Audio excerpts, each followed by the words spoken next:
Using my polyline command, I can create a series of lines and arcs that are going to act like one single object. I can start my polyline command from using the icon on the tool palette, typing pline at the command line, or using its keyboard alias PL. When I'm activating my polyline, it's like drawing any regular line segment, except I have some different options. If I right click, I can see what my options is. I can draw an arc, I can specify the length, I can also specify the width or thickness of the line. Let's look at how some of these work. I'm going to choose arc, and now you can see that I'm going to continue drawing arcs as long as I have the arc command active.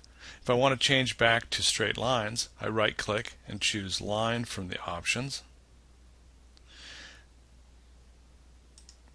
And if I want to close my polyline object, I can right click and choose close from the shortcut menu. When I click on my completed polyline, you'll notice that the grips light up as one continuous object. These grips can be used for editing like any other line or arc by dragging or specifying distances. I can also use my other modified tools with polylines, tools like fillet to round off corners, or offset, which will allow me to create duplicate copies at a set distance of even complex objects.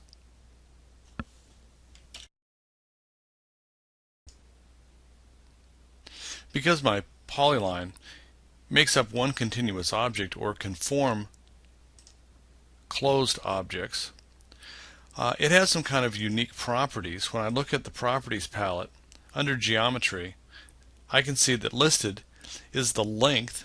This makes the total length of this polyline, and even though it's a very complex line, it's going to tell me its length, and it's also going to tell me the surface area contained inside of this complex shape.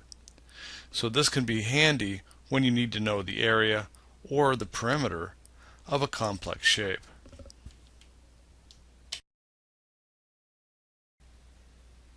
A unique characteristic of polylines is that I can designate the line width.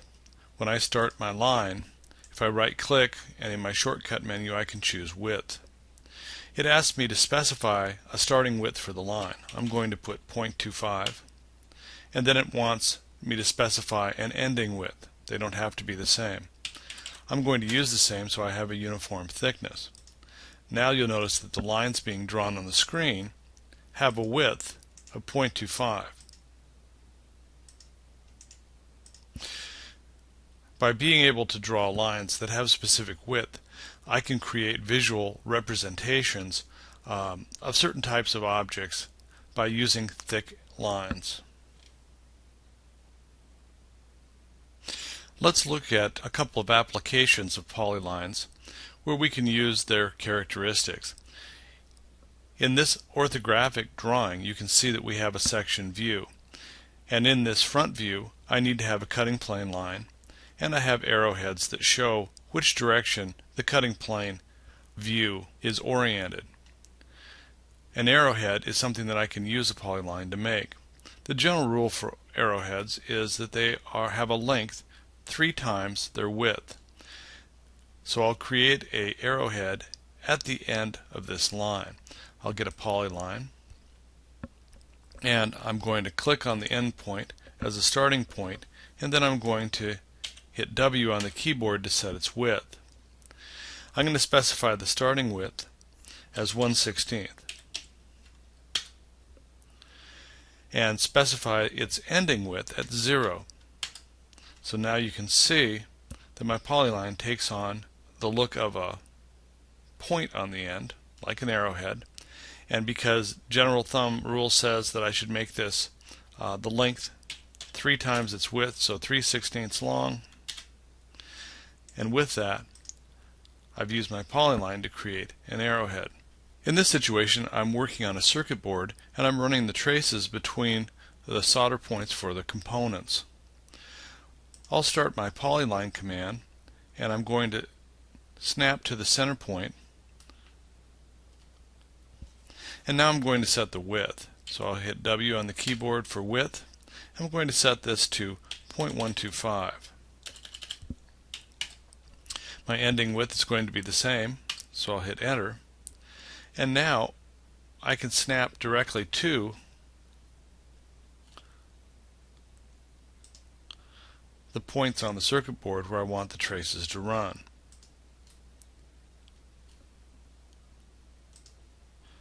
Showing them at their actual width.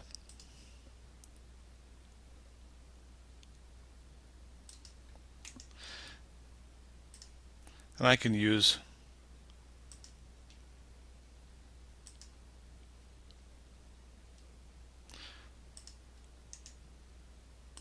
my arc command, and I can use my editing tools also.